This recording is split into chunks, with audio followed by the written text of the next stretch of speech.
एक प्रोफेशनल पेशे से इंजीनियर अपने आप को ख़त्म करने की चाह रखता है और वह चाहता है कि मेरे ख़त्म होने के बाद सारी समस्याएं ख़त्म हो जाएंगी। इसीलिए वह रेलवे ट्रैक पे जाता है और वहाँ पे ट्रेन अभी नहीं आ रही थी, तो उसका वह इंतज़ार कर रहा है। और इंतज़ार करते टाइम उसने देखा कि नीचे कुछ बच्चे हैं जो काफ़ी खुश हैं। वो तकरीबन 5 से 8 साल के बीच में होंगे। वह देखने से तो काफ़ी गरीब घर के लगते हैं। कोई बनियान, कोई नेकर, कोई ऐसे ही नंगे खेल रहा था। उनके हाथ में शायद एक फटा हुआ फुटबॉल था जिसमें बार बार हवा निकल जाती थी। वह उसे बार बार हवा भरते, वो भी अपने मुख से, और फिर खेलते। और वह इतने खुश थे कि मानो उनकी खुशी की किसी की नज़र ना लग जाए। एक बार खेलते टाइम उनका बाल मेरे पास आ गया जहाँ मैं बैठा था आत्महत्या करने के लिए। तो उसमें से एक बच्चा आया मेरे पास, बोला अंकल अंकल बॉल दे दो। तो मैं उस टाइम पे गुस्सा था, उस पे झपट गया कि अब की बार अगर बाल आई तो तुम्हारा बाल मैं फेंक दूंगा और तुम्हें दूंगा नहीं। तो वह बोला कोई बात नहीं, आप बॉल फेंकेंगे, हम गिल्ली डंडा खेलने लगेंगे क्योंकि हमारे पास वो भी है। तो मैं हैरान था कि इतना पॉजिटिविटी, एक चीज़ फेंको तो दूसरा रेडी। तो बच्चे ने पूछा आप काफ़ी परेशान लग रहे हैं और आप यहाँ के भी नहीं लगते हैं, तो आप हमें बता सकते हैं कि आप यहाँ पे किस लिए आए हैं। तो हमें लगा कि हम बच्चे से क्या बताएं, लेकिन उसने इतना जिद किया तो मैं सोचा बता ही दूँ।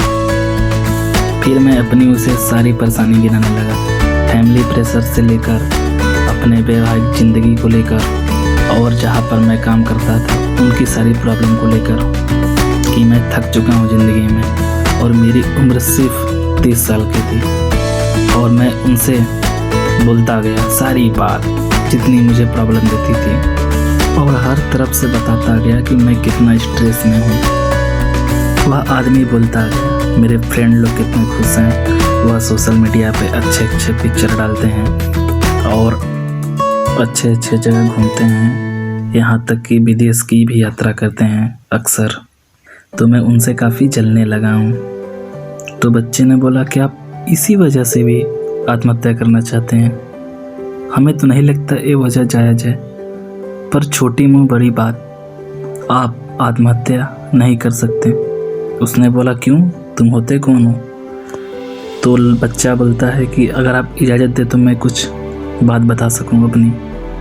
तो बोला बताओ, अच्छा तुम कौन हो और तुम्हारे माता पिता क्या करते हैं? तो बोला जी वह ईंट भट्ठे में ईंट पाथने का काम करते हैं। वह बहुत ही कम तनख्वाह वेतन पाते हैं, जिनसे कभी कभी गुजारा होना भी मुश्किल होता है, पर उनकी चेहरे पे एक मुस्कान होती है। हर वक्त जब मैं खाना खाने जाता, शाम में या फिर दोपहर में, वह हमेशा मुस्कुरा के बोलते बेटा खाना खाया?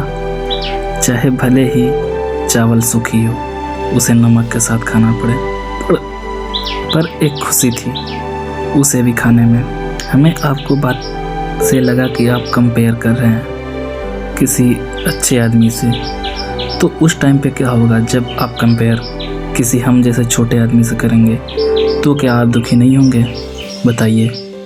तो वह बोला कि कंपेयर की बात ही नहीं है, पर मैंने अपने लाइफ में जितना भी परिश्रम किया है उसके हिसाब से मुझे फल नहीं मिला है। इसी बात को लेकर मैं काफ़ी दुखी रहता हूँ। तो बच्चा बोला वैसे तो मेरे पापा भी BA किए हैं, पर वो आज ये काम कर रहे हैं, पर किस्मत भी कुछ चीज़ होती है, वो उनको आज यही करा रही है, तो उसमें खुशी खुशी कर रहे हैं और अपने फैमिली को भी संभाल रहे हैं।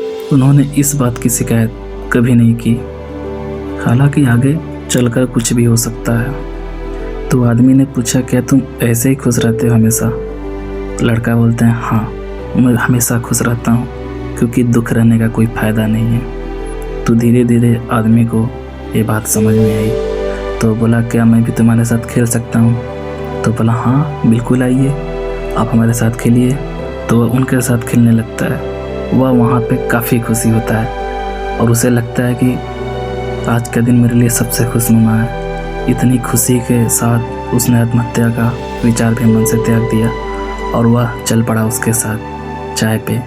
वह बच्चा और आदमी चाय पीते गए, गपशप मारते गए और काफ़ी खुश रहने लगे। Happy ending.